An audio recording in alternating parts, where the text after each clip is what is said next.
primeira temporada, Liderança que Transforma. Nosso terceiro episódio chegando. Maior erro que impede líderes de desenvolver equipes de alta performance. E como de praxe, vamos começar o vídeo com uma pergunta. Qual é a principal responsabilidade de um líder? É apenas bater metas?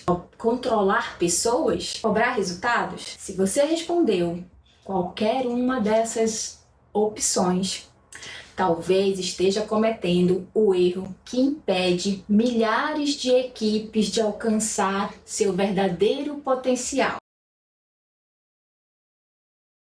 Quando falamos em liderança, é normal associarmos a função apenas à cobrança por resultados. Afinal, toda organização precisa entregar desempenho, mas existe uma diferença enorme entre cobrar resultados e liderar e, melhor, desenvolver pessoas. E é justamente essa diferença que separa líderes que apenas administram equipes de líderes que transformam organizações. E na minha visão, esse é um dos maiores desafios da liderança contemporânea. Vivemos um momento de profundas mudanças. A inteligência artificial está transformando profissões, né? Novas tecnologias surgem diariamente. As empresas investem milhões em inovações, e isso é bom, né? O crescimento, o desenvolvimento, enfim. Mas existe uma pergunta que continua atual. Quem está desenvolvendo líderes? Tudo acontece dentro dessas organizações.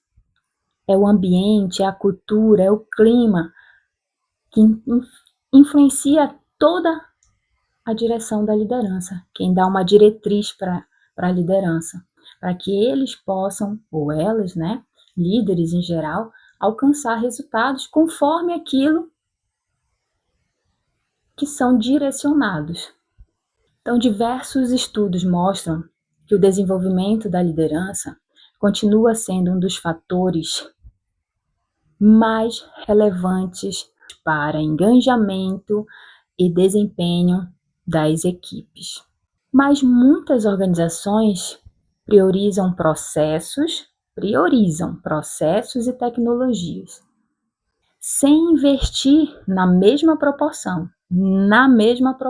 Então, pode até ser que invista, mas não na mesma proporção em formação de quem conduz pessoas. E talvez seja exatamente aí que esteja o maior erro.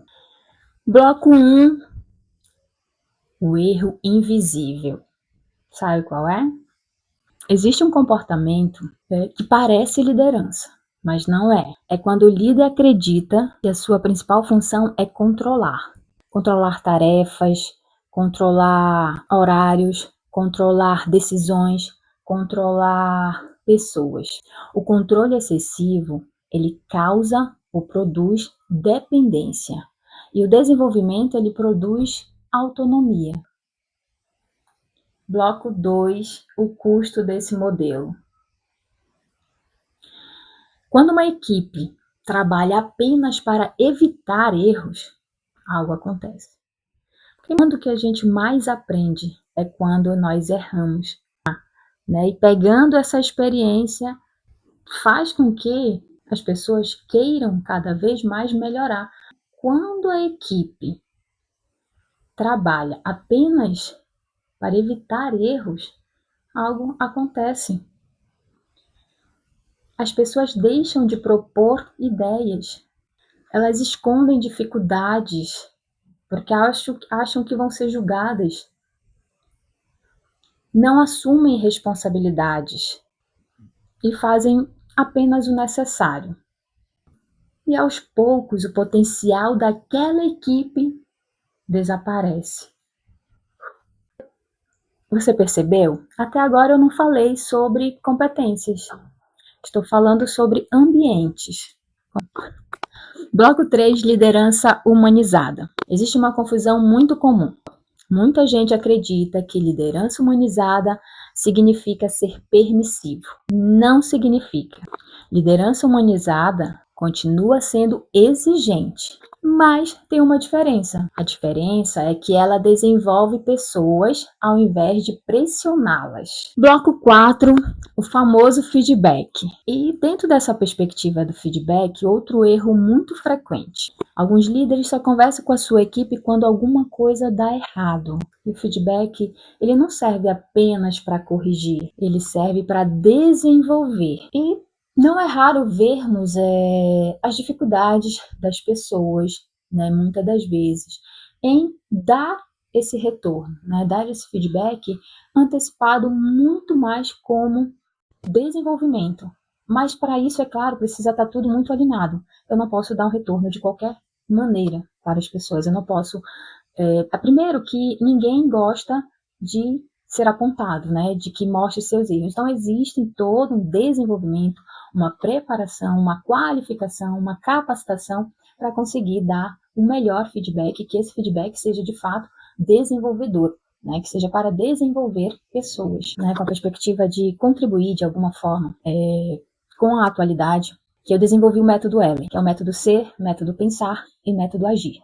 O método ser, que é justamente o autoconhecimento, ou seja, eu me conhecer melhor, saber, aquela análise mais simples e de muitos anos, acho que muita gente conhece, que é análise SWOT mesmo, que é algo bem simples. Quais são as minhas forças, quais são as minhas qualidades, quais as minhas fraquezas ou coisas que eu possa melhorar, né? E quais as minhas oportunidades, quais as ameaças, né?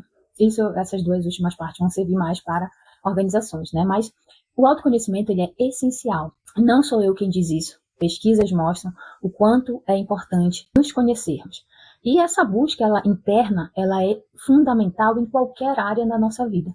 E com certeza, profissionalmente, não é diferente. Onde o ser é justamente isso, onde eu digo que o primeiro passo, toda a transformação começa por mim, começa pelo eu. Quais são os valores dos quais eu acredito, quais são as minhas responsabilidades, né? Quais responsabilidades eu devo assumir diante, né, daquilo que eu me proponho, quais comportamentos, para mim, são válidos, fazem sentido de fato. Então, esse autoconhecimento, eu saber o que eu tenho de melhor, o que eu preciso melhorar, isso me faz ter uma coisa que é essencial nos tempos de hoje, que é a inteligência emocional. Então, o ser é justamente isso, é buscar esse autoconhecimento profundamente. E o método pensar, né, depois dessa autoanálise, autocrítica, autoconhecimento, e vem a forma como enxergamos esses desafios. E aí vem o pensamento crítico, né? Então, esse pensamento crítico, ele é essencial e eu só vou ter esse pensamento crítico através de muito conhecimento. Quais estratégias eu vou desenvolver para continuar dando sequência? Que estratégias eu vou utilizar, né, na minha realidade, né, através do senso do pensamento crítico que eu obtive? E, principalmente, a aprendizagem contínua. Isso é essencial no mundo que a gente vive, no mundo de transformação. Em qualquer momento, né, a aprendizagem contínua é o que pode mudar completamente você, de onde você está para onde você quer chegar. A aprendizagem contínua é o que faz com que você cresça, desenvolva e, consequentemente, desenvolverá outras pessoas. O terceiro método, que é o método agir, que é o último método ali, é o pôr em prática. E essa ação, ela vai depender muito, muito, né, do ser, quem você é, quais são os valores que você carrega consigo, valores esses incondicionais. E o pensar, né, de ser crítico para conseguir uma visão melhor, estratégica, de aprendizado contínuo. E aí sim, a ação. Por quê? O método, ele deixa bem claro que resultados sustentáveis dependem de comportamentos, mentalidade e execução. Ser, pensar e agir. E não tem como pensar nas empresas hoje, nas organizações e nossas vidas sem pensar na inteligência artificial. Ela já faz parte das profissões, já faz parte do trabalho e ela realmente está mudando a forma como trabalhamos e isso é grandioso, isso é muito bom.